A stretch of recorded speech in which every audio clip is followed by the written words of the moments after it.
One of the challenges of making a video about missing persons is that by the time there's a lot of information out there about them, a lot of time has passed. And time is so important, as we all know, in a missing persons case, that families and loved ones of the person who's missing want to get as much information out there as possible. But so often in the beginning of cases, there's just so much that is unknown. And that is true for this case that we're talking about today. Today, we're talking about Brandan Santos. Brandan has been missing from Michigan State University since October 28th. I totally misspoke. Brandan has been missing since Friday the 29th around midnight. So in 2 days, that will be a month. Brandan was wearing a black Red Wings hat, a gray t-shirt, black sweats, and white Converse sneakers that kind of have a little heart on them, peeking up over the side. I will show a picture right now, probably, when he disappeared. He also had on a gold cross, and he had his car keys and a iPhone 11 that I believe was in a navy blue case from the pictures that I've seen. Again, I will show that right now. And all of these things are what he would have had on and had with him when he first went missing. Brandan is 5 foot 10 inches tall and approximately 160 pounds. Brandan isn't a student at Michigan State University. He's actually a student at Grand Valley State University, and he's a native of Rochester Hills here in Michigan. Brandan was visiting his friends for the big game, Michigan State versus Michigan, which took place the next day. That game is a pretty big deal around here, and it's a pretty exciting time. I know that my husband was definitely excited to watch that game. Brandan had been visiting with friends at Yockley Hall, and he went to try to walk back to the Brody neighborhood where he was staying. Now, both of these places are on campus, and there's a river path that goes in between the two dorms that he could have taken. I'm going to show you some video of the path that Brandan took according to his cell phone and where he disappeared.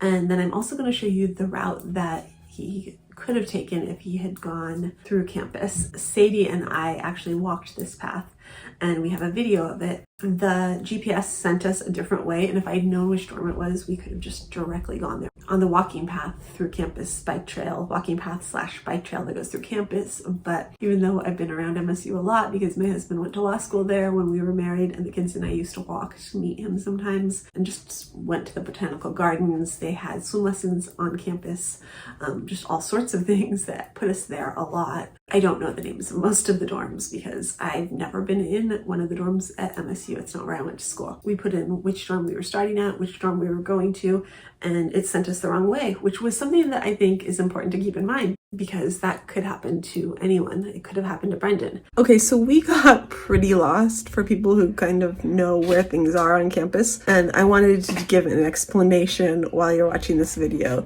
to what I am going to show you. What you can see here is that we started to go to the left, which was where GPS kept trying to send us, and I had a feeling that it was to the right.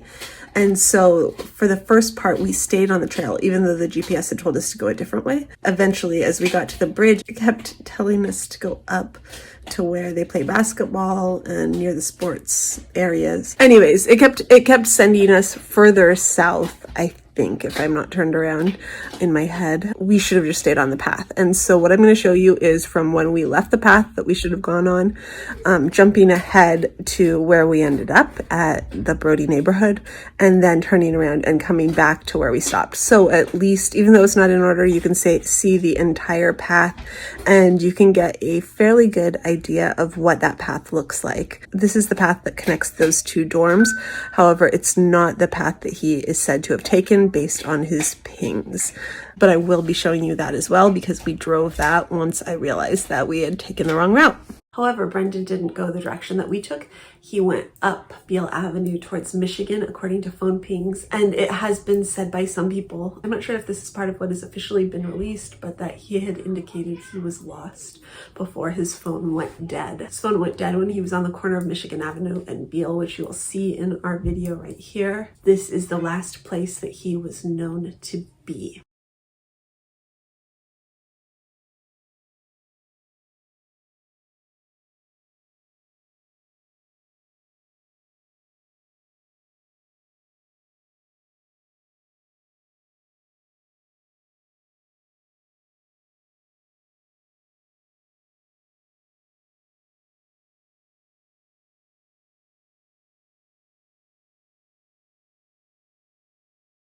Now, the sheriff's office and the Michigan State Police and a lot of different law enforcement agencies have been working hard to find Brandan and bring him home. A lot of their focus has focused on the Red Cedar River, which is right near that area. You are going to see it on those videos that I took. We saw people searching it when we were there. And on this particular day, the Red Cedar River was about 5 feet higher than it is now. So it is lower now, but so far all of the searches have come up with nothing. There have been massive searches with volunteers doing grid patterns all over campus. The river has been searched by divers. They've had dogs in, they've had drones. They've used just about every method at their disposal, and they haven't been able to find anything. I imagine that there is something that's known to the police that is the reason that the police are focusing so much attention on the river rather than just its proximity to where he disappeared. There is kind of a drop off away from the street near where he was last seen, but the streets are lit. It's not something that you would have stumbled off into the dark accidentally. We're talking about a major street that has cars going down it day and night. And especially on this night, I heard one person in a group that I am in say that her daughter said she was outside of Yockley Hall at that time and there were tons of kids out in the street partying at that point, that it was crowded and just tons of people. So it's not like he would have been out there alone while he was walking, which I guess can be either good or bad depending on who is around when you're walking close to midnight. One of the things that I think has made this investigation so much harder is that Yockley Hall on MSU's campus, all of the cameras in that area were down that night that Brandan disappeared. The reason given by the university is that they had a certain computer chip inside of the computers that was made by a company that is banned from selling products, I guess, in the United States. As far as I can tell from the different explanations I have heard. Now, the university found out about these computer chips back in summer, and so they shut those cameras down and took the computer chips out, but they hadn't yet been replaced, which is pretty unfortunate because school started and we're like 3 months, we were close to 3 months into the school year when he disappeared and the cameras still weren't up and running yet. And so that is why there is no camera footage of where he went, what direction he took, who else might have been around that they could track down in an attempt to find out more information. I also saw that they're looking for volunteers for tomorrow, people who are experienced with climbing equipment and climbing experience to rappel/search down one of the slopes of the Red Cedar River that is right near where he disappeared. I believe they called it the ravine, the Red Cedar Ravine near Michigan Avenue and Beale. Also, to give you an idea of where he disappeared, it's half a mile between the two halls on campus, and he could have gone through the middle of campus, which honestly I probably would have felt safer doing what he did and going up to the main street. And it is by the river, there's a bus stop right there, and then you turn left on another major street, Harrison. There's a Quality Dairy right there, there's a Domino's. He wouldn't have had to walk all that far to get to Harrison and then turn left, and the Brody community is practically right there. So it's not like it was this great distance. I guess part of the mystery in this is that there just don't seem to be any answers. As far as we know, nothing's been found. I mean, that doesn't mean that the police don't know something that they aren't sharing with us. The police have said that they have no reason to suspect foul play at this time, although a missing person, to me, that seems, unless you have reason to believe that this was somehow natural,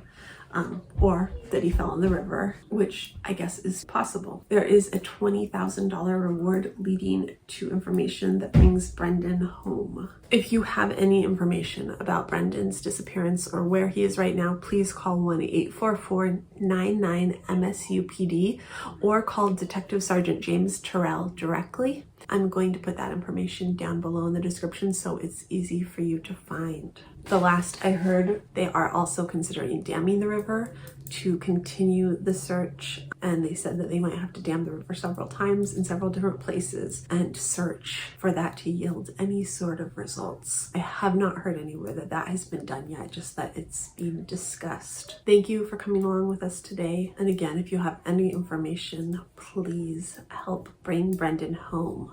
If you enjoyed this video, please hit the like button so that more people see it. And if you didn't enjoy it, hit the dislike button. Either way, let me know what you thought. And if you're someone who enjoys watching true crime, hit that subscribe button, and I will see you next time. I am trying to post more on this channel now that everyone's back to school. I started it right before COVID. Then everyone was suddenly home with me all the time and all dreams of a true crime channel went out the window. My plan is to start posting hopefully weekly on this channel. That's it for today. Bye.